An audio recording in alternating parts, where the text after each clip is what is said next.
kasih Anda masih bersama kami. Bagi Anda yang baru saja bergabung, kami hadirkan kembali 3 berita utama hari ini. Luapan air Sungai Rongkong akibat tanggul jebol membuat 36 desa di 7 kecamatan di Kabupaten Luwu Utara terendam banjir. Longsor terjadi di Kabupaten Toraja Utara, menimbun 10 orang yang sedang melintas. 7 orang ditemukan selamat dan 3 orang meninggal dunia. Lupa mematikan lampu pelita, sebuah rumah panggung di Jalan Belibis, Kecamatan Soreang, Kota Parepare, ludes terbakar.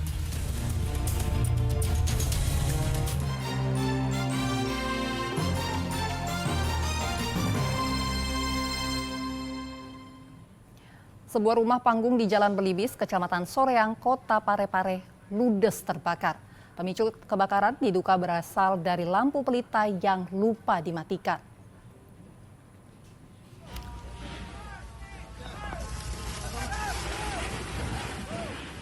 Kobaran api menghanguskan rumah panggung di Jalan Belibis, Kecamatan Soreang, Kota Parepare, Kamis pekan lalu. Bangunan rumah yang mudah terbakar membuat api dengan cepat membesar dan menjalar ke seluruh bagian rumah. Pemicu kebakaran diduga berasal dari lampu pelita yang lupa dimatikan pemilik saat meninggalkan rumah. Petugas damkar sempat terkendala masuk ke dalam lokasi kebakaran sebab rumah panggung itu dikelilingi pagar bambu. Kebakarannya diperkirakan ini untuk sementara adalah lampu lentera. Iya, lampu lentera karena kami cek dia punya KWH listrik tidak ada. Kemudian rumah ini dalam kondisi kosong. Tadi ada kesulitan Pak saat pemadaman? Tadi kesulitannya ini cuma pagarnya tadi karena sekilas kita lihat bambu, tapi ternyata dia punya bambu ini berlapis. Kemudian dia punya tiang itu cukup kuat. Tidak ada korban jiwa dalam kejadian, namun kerugian ditaksir mencapai puluhan juta rupiah. Suwardi Gatang melaporkan dari Kota Parepare. Diduga tak bisa berenang, 2 orang pelajar ditemukan tewas tenggelam di Sungai Balang, Kabupaten Goa. Derasnya arus sempat menyulitkan tim SAR bersama warga untuk mencari jasad korban.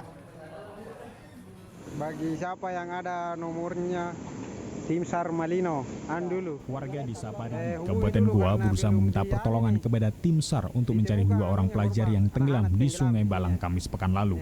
Kedua korban diketahui bernama Salsabila 11 tahun dan Sriwati 13 tahun yang sedang berenang bersama kedua temannya. Namun arus sungai saat itu tiba-tiba deras membuat kedua korban terbawa arus.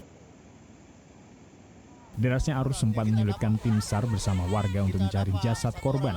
Setelah dilakukan pencarian selama 30 menit, akhirnya kedua korban ditemukan dalam keadaan meninggal.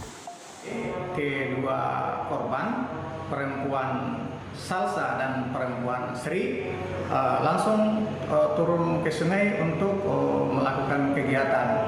Naasnya pada saat mereka di sungai, tiba-tiba arus deras, sungai deras mengakibatkan kedua korban terseret arus sungai dan tenggelam. Kini kedua korban telah dibawa ke rumah duka di Kampung Beru, Desa Parigi, Kecamatan Tinggi Moncong untuk disemayamkan. Andi Muhammad Sardi melaporkan dari Kabupaten Goa. Bayi berjenis kelamin perempuan ditemukan warga tergeletak di depan sebuah warung di Kota Makassar. Bayi tersebut ditemukan dalam kondisi hidup dan sehat.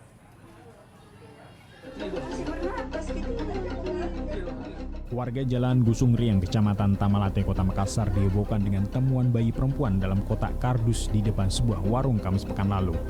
Saat didapati, bayi yang terbungkus kantong plastik itu dalam kondisi sehat dengan tali pusar yang masih menempel. Keberadaan bayi ini diketahui oleh pemilik warung saat hendak buka tempat usahanya. Namun bayi itu langsung dilaporkan ke polisi. Kini sang bayi dibawa ke Rumah Sakit Bayangkara, Kota Makassar untuk mendapatkan perawatan medis.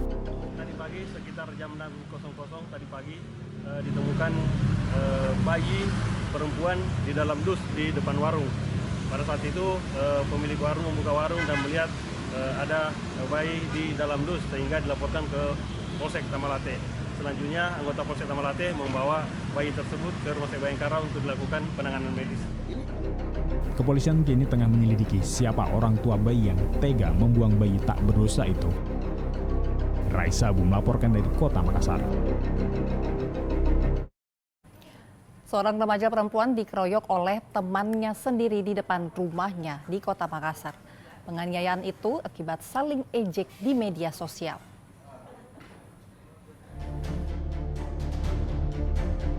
Seorang remaja perempuan dianiaya di Jalan Bambapuang, Setapak 1, Kota Makassar, Minggu kemarin. Penganiayaan ini terjadi di depan rumah korban. Pelaku dengan rekannya datang menggunakan sepeda motor tanpa basa-basi langsung memukul korban. Penganiayaan semakin ricuh setelah kedua keluarga korban dan pelaku saling bertikai. Motif dari penganiayaan ini dipicu ketersinggungan pelaku terhadap perkataan korban di media sosial. Pada saat anak saya di dalam, dia keluar dipanggil sama temannya. Rencananya mau bicara, jadi anak saya keluar. Terus dia keluar di sini, ternyata mereka sudah bergelombol di depan, cuman anak saya tidak lihat. Pada saat dia masuk, dia tidak kasih bicara anakku, terus dia langsung hantam.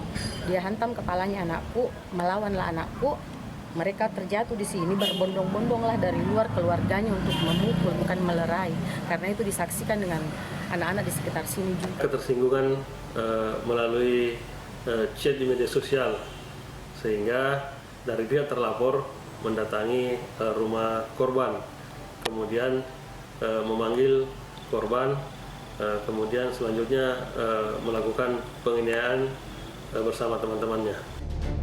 Akibat peristiwa ini, korban mengalami luka memar di sekujur tubuhnya.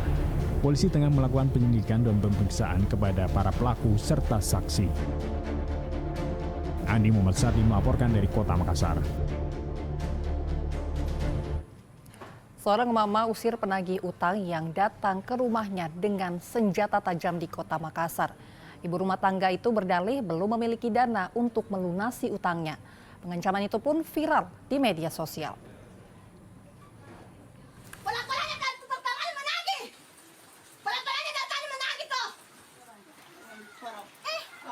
Seorang emak-emak memarahi penagih utang dengan senjata tajam di Kota Makassar Minggu kemarin. Wanita ini diketahui enggan membayar utangnya kepada penagih dengan alasan dirinya belum memiliki dana. Wanita berinisial N itu meminjam uang sebesar 1 juta rupiah untuk biaya berobat suaminya. Namun saat tiba masa tenggat, wanita itu justru mengamuk dan mengancam penagih utang dengan senjata tajam di depan rumahnya di Jalan Sinarsara, Kota Makassar. Ibu ini dalam keadaan emosi karena sudah berkali-kali tagih dan belum punya uang, sehingga dia mengambil senjata tajam. Tapi dengan niat bukan untuk mau melakukan penganiayaan, hanya untuk sekedar menakut-nakuti saja. Polisi telah melakukan mediasi dan memberikan teguran berupa surat perjanjian kepada ibu tersebut agar tidak mengulangi perbuatannya. Andi Muhammad Sardi melaporkan dari Kota Makassar.